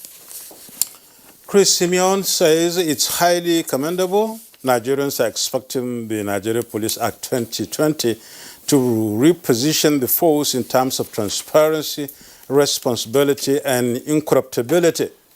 Taking all these aspects into consideration, NPF, that is Nigerian Police Force, will be given pass mark. Law Alpha C, entrenching professionalism, transparency, proactiveness with attendant meaningful remunerations should be the hallmarks of the law in line with global best practices. And Dele Jackson Solomon Emije says, no doubt, the bill will provide for a more effective and well-organized police force driven by the principles of transparency and accountability in its operations, that is, and management of its resources. The implementation of this bill for the reforms of the Nigerian police is sacrosanct. Montana Farouk says the new Police Act has made provisions to articulate the salient issues that will enhance professionalism and welfare of the police officers. I believe a lot still needs to be done in terms of quantitative assessment. There is need to recruit more men and officers now. Mike Anyaku says we need positive reforms in the Nigerian police force. The time is now. We must cleanse the organ stubble in the organization for overall interest of everyone. The recently assented Nigerian Police Act 2020 by President Muhammadu Buhari is a welcome development and will go a long way in achieving results in terms of efficiency and effective policing of the country. Repositioning the Nigeria Police Force is a step in the right direction as it will foster cordial relationship between the police and the general public. And for Mohamed Ibrahim, while we welcome the recently signed NPF Act, I hope the section that takes care of their welfare, salary and accommodation will be given priority. So also I hope the SARS unit was also taken care of by reorganizing them for efficient services to the nation. Now, I skip another one by Suleiman Babagana. We've already taken one from him. Utulo Sunday says the Act provides for effective and organized policing if and only if the police personnel will work with the stipulated Act. Comrade Alejingala says the Nigerian Police Act 2020 is a good development, and this will enhance and make the police more attractive. Aliu Umar Karaye says the new Police Act is a wonderful achievement because police activities will become more transparent if effectively implemented. It will also enhance coordination between communities and the police in such a way that security challenges can be minimized. And finally, on the tweets, Cecilia Okoroma says, all that the Nigerian police deserve is regular mentoring and training. Nigerians must be made to understand that police officials go through a lot of difficulties in the course of their work, and cooperation by every citizen will improve their attitude to each and every one of us. All right, so those are the tweets that we have from our viewers in the meantime, and we're going to accommodate.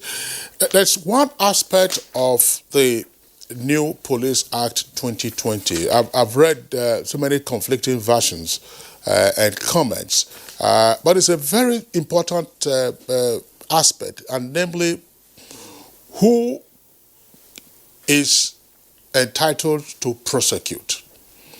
Now, we have seen over the years how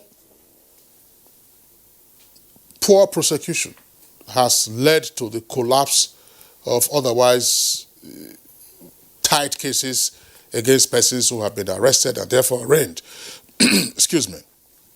Now, what is the provision? As I said, probably I should just indicate part of the conflicting things that I've read, that it is no longer the case that any police officer can prosecute in court, but that you must be a lawyer in the police force to be entitled to prosecute a case. And presumably, therefore, this is to enhance the quality of diligent prosecution. What exactly is there in the provision, and how might this be much more readily achieved?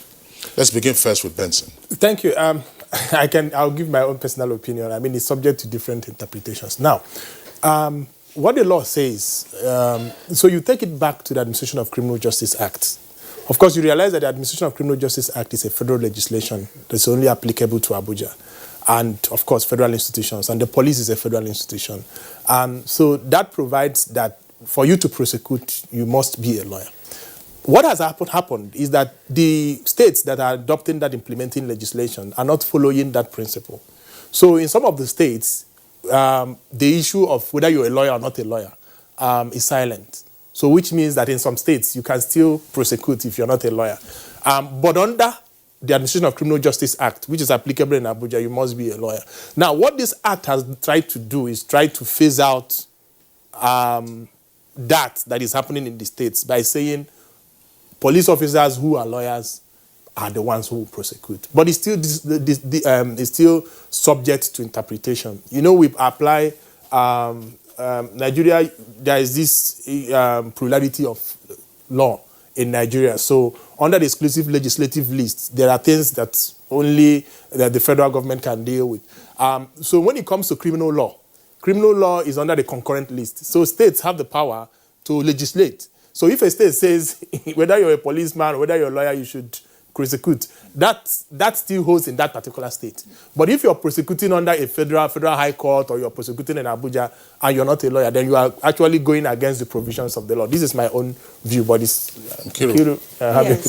Yes, I think it's very interesting you asked that question, because I also read some kind of different assessments on that provision. I think that's in Section 66 of the Act. What it actually says is that police officers who are legal practitioners can prosecute. So it settles it. But I think where the confusion may be coming from is because in subsection 2 of that section, it kind of creates some kind of exception. It says that police officers may still prosecute offenses that non-qualified legal practitioners can prosecute. So I think the question is, what is non-qualified legal practitioner? So I think some of the commentators were like, if someone is a legal practitioner, then it's assumed that the legal practitioner can actually prosecute. But I think the intendment of the drafters is, cases that non-legal practitioners can prosecute in the states. So I think what it did was, it started off saying police lawyers can prosecute, but now went ahead to create an exception, subjecting it to state legislation. So it's actually subject to different interpretations, and I'm hoping that the courts really would develop jurisprudence on this, because it's the use of that word non-qualified legal practitioners, I agree, it's a bit confusing. But like Benson said, criminal justice is, there's concurrent legislative powers. The states can make laws. So I think there's still this issue of, if the state has a different law, which one holds. Well, the basic premise is that it should be legal practitioners. But I think to also quickly add to that is that the law now further goes on to say that every police division must have an officer that is qualified to practice. So maybe I think the intendment is to encourage, the injection of more lawyers into the police force, so that the whole idea of a police officer who is not qualified won't even come up in the first place. But I think in terms of interpretation by the courts of implementation, I think things will get clearer as time goes on.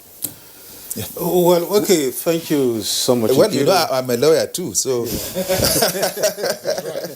Do you want yes, of course. Let me say that it's a good development, no doubt, because it will challenge police officers to read law. I read law in the service, and after 2 attempts.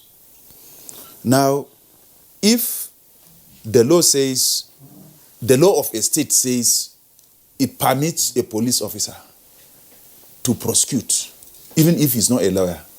But that reference of the fact that unqualified legal practitioner is clearly protecting those who have degrees in law, but have not gone to law school.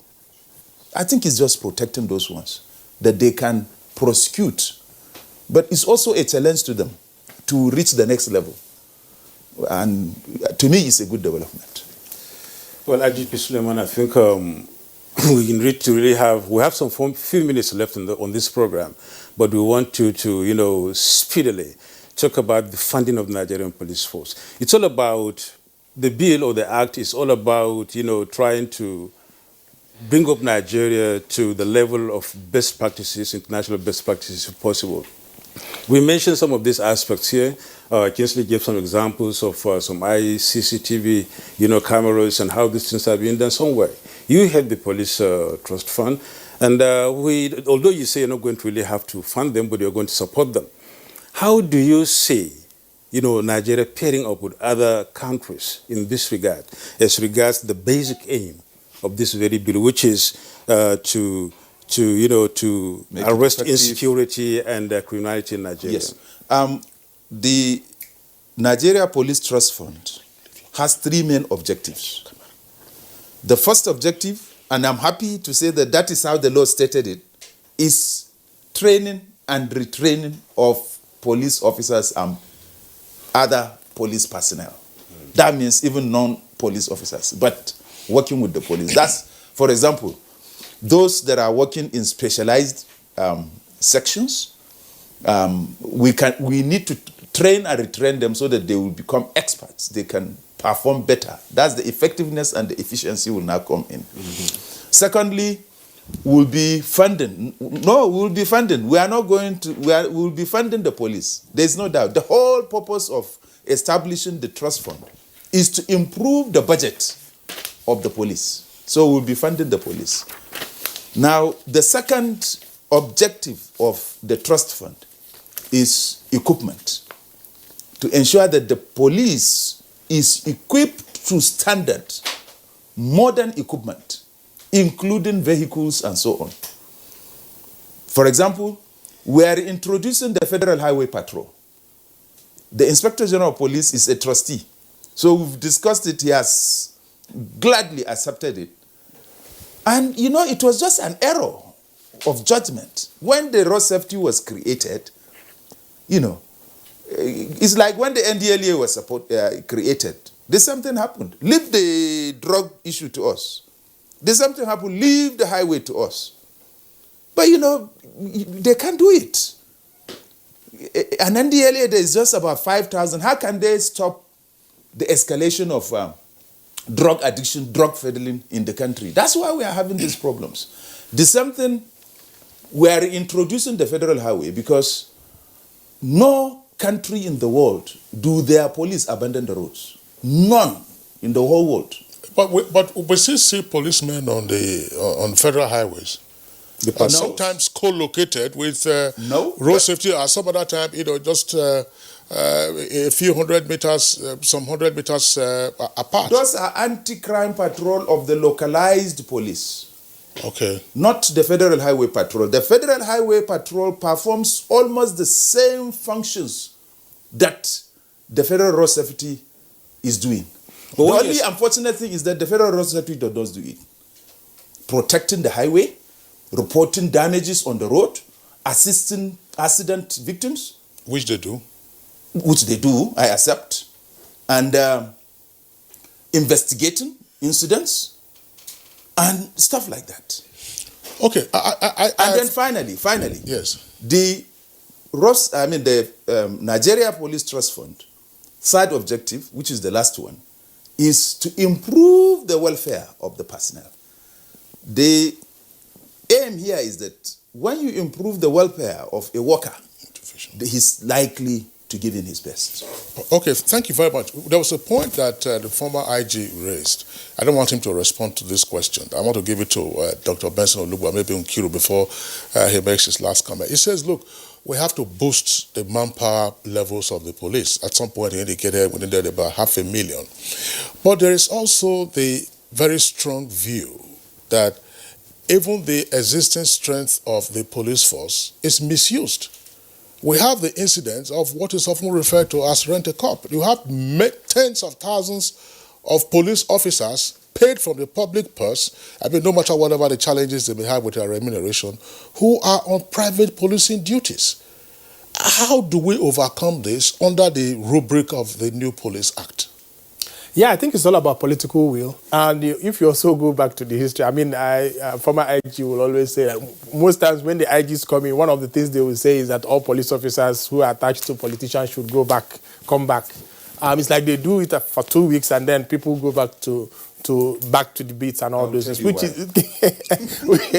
which is a difficult thing, really. And I think it's something that we should actually confront headlong. One of the critical things is that maybe they do now. We don't have the real statistics of how many police officers we have. From what we have gathered, if you look at the payroll, it's like 300 plus. Now, there is this thing about one police officer to 400 citizens, which means we're also 200 million. So for me, the ratio is really pathetic. But there is need to have more police officers. But like what I said, and that's what I will conclude with, it's not really about manpower. It's about ensuring that manpower is fused into technology. And I think that is what will solve the problem. Having more police officers may not solve the problem, but the ones we have, if we train them and ensure that they use technology, it may solve more problems. Onkiro, 15 seconds. Okay. Well, unfortunately, the Act does not prohibit the use of police officers for protection, but there is this provision called on the supernumerary police officers, spy police. I think that is where it expressly allows, officers to be attached as orderlies, for protection of property of persons. So I think it depends on how it's implemented. And then I think the IGP, even is trying to now recruit special constables. It's in the new act now. I think it's similar to the UK model, where, yes, special constabulary, where auxiliary or part-time personnel or regular people can volunteer and do kind of low-risk but police what we duties. find are Mopol officers mostly, armed with assault rifles, who are on private guard duties. Former IGP, you say you know why it continues to persist. I will answer, but what is the antidote? Very briefly. I will answer that. If you are the Commissioner of Police in Rivers, and for you to survive, and when I say survive here, because you don't have sufficient funding, you withdraw your personnel from all oil companies, and then they get replaced immediately by the military or by the civil defense. Will you be comfortable? Not really. Now, second one. That's a reality check. Yes. Arrest in lieu. How will you feel if a kidnapper kidnapped an 80-year-old woman, but the police in its investigations was able to trace his own mother and picked her? No, please. I thought it seems we are running short of time. Oh, I see. Okay. This can be a discussion for next time. We thank you so much for being part of this program this morning, and we hope when next we come calling, you come for sure. We need to really talk more about this. Thank you very much. Thank you so much. Thank you, indeed. Nkiru Uzodie, it's our pleasure you've been here with us this morning. Thank you very much. And so also Dr. Benson Olubo, it's our pleasure that you've come along, and then the discussion continues. It so seems as if the Police Act is a work in progress. Absolutely. It should be a work in progress because a lot needs to be done. Yeah. So thank you so very much for being part of it. We thank you so much for being part of Good Morning Nigeria this morning. I am Yusuf Darabusman. And I'm Kingsley Osadola. Stay safe and be well. Good Morning Nigeria returns tomorrow, same time, 7 o'clock in the morning.